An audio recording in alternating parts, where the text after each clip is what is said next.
ডিগবৈ বেতনী গাঁৱত অহা 19 ফেব্ৰুৱাৰীত মৰাণ জনগোষ্ঠীৰ পৰম্পৰাগত সমূহীয়া দহা কাজ আয়োজন।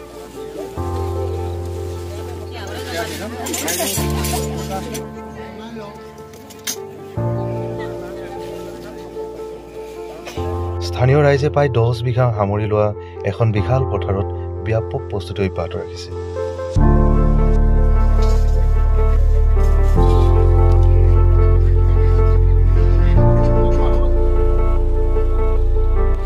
ইয়াৰ বাবে প্ৰায় 600টা হাঁহ, 1000খন কেৰাহী, বৃহৎ পৰিমাণৰ খৰি, কেইবা কুইণ্টেল চাউল লগতে বিভিন্ন প্ৰয়োজনীয় সামগ্ৰী যোগাৰ কৰিছে স্থানীয় ৰাইজে। প্ৰায় 20,000 ভকত বৈষ্ণৱ অতিথিক আপ্যায়ন কৰিবলৈ সাজু হৈছে গাঁওবাসীয়ে। ইয়াৰ পৰিচালনাৰ বাবে দেৱেশ্বৰ মৰাণক ব্যৱস্থাপনা আৰু সমন্বয়, লাচিত মৰাণক সভাপতি আৰু মদীন্দ্ৰ চন্দ্ৰ মৰাণক সম্পাদকসহ স্থানীয় ৰাইজক লৈ এখন পৰিচালনা সমিতি গঠন কৰা হৈছে।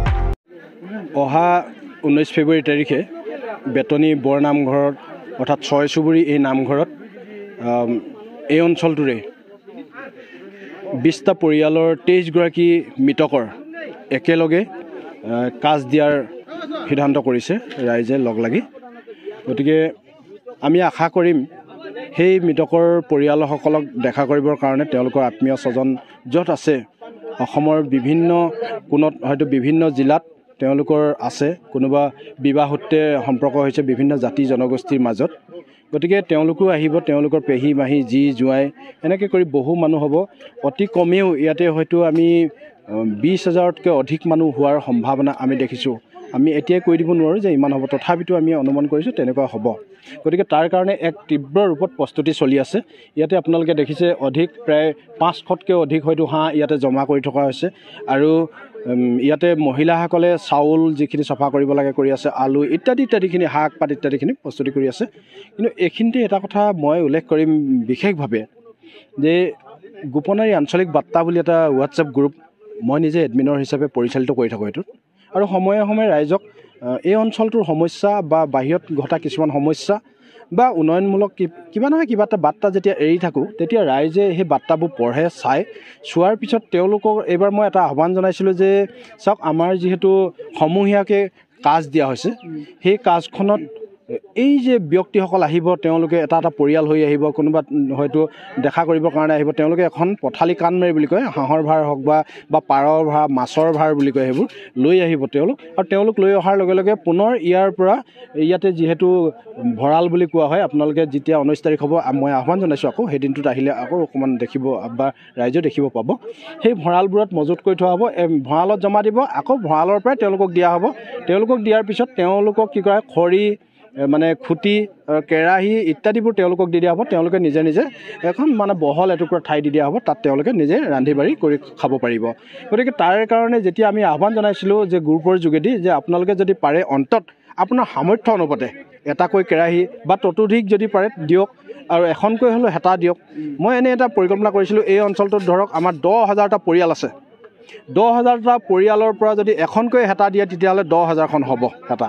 গতিকে এই 10,000খন হেতা যদি হয়, তেতিয়াহ'লে আমি প্ৰতি বছৰে এডালকৈ ডাঙৰ বাঁহ, যিটো ৱা বাঁহ বুলি কওঁ আমি আচলতে, সেই বাঁহডাল কিয় কাটিব লাগে? বাঁহডাল কটা মানে সেই প্ৰকৃতিগতভাৱে আমি নষ্ট কৰিছোঁ, তেওঁক ধ্বংস হৈছে। ধৰক গছ ৰুব লাগে নে কাটিব লাগে?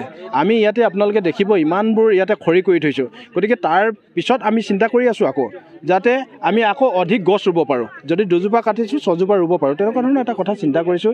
আৰু যেনেধৰণে আমি আহ্বান জনাইছিলোঁ সেইধৰণে স্বতঃস্ফূৰ্তভাৱে ইয়ালৈ কেৰাহী হেতা আজি নিশ্চয় দিয়া আপোনালোকে দেখা পাইছে, আৰু বহু কেৰাহী হেতা আহিবলৈ বাকী আছে। সেইখিনি আমাৰ আহ্বানক যিহেতু তেওঁলোকে বাস্তৱসন্মত পদক্ষেপ লৈ যিখিনি কৰিবলৈ বিচাৰিলে, তাৰ কাৰণে মই তেওঁলোকক ধন্যবাদ জ্ঞাপন কৰিছোঁ।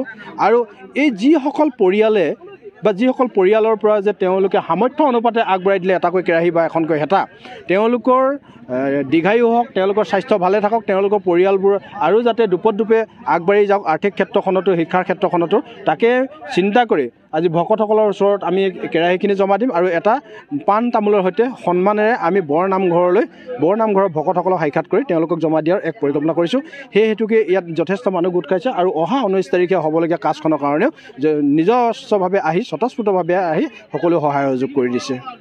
এইটো উৎসাহেৰে কৰিছে, যিসকল মৰামৃতকৰ কাৰণে এতিয়া ধৰি লওক দহা কাজ বুলি আয়োজন কৰিছে। এতিয়া যিখিনি দেখিছোঁ আমি ডেকা জীয়ৰী বা বুঢ়া বুঢ়ী আদহীয়া সকলোৱে সহযোগ কৰি কামটো যাতে ভাল ধৰণে চলাব পাৰোঁ তাৰ চেষ্টা কৰি আছে।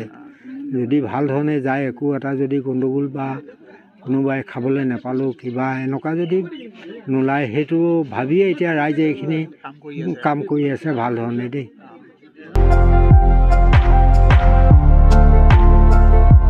Bureau report B+N।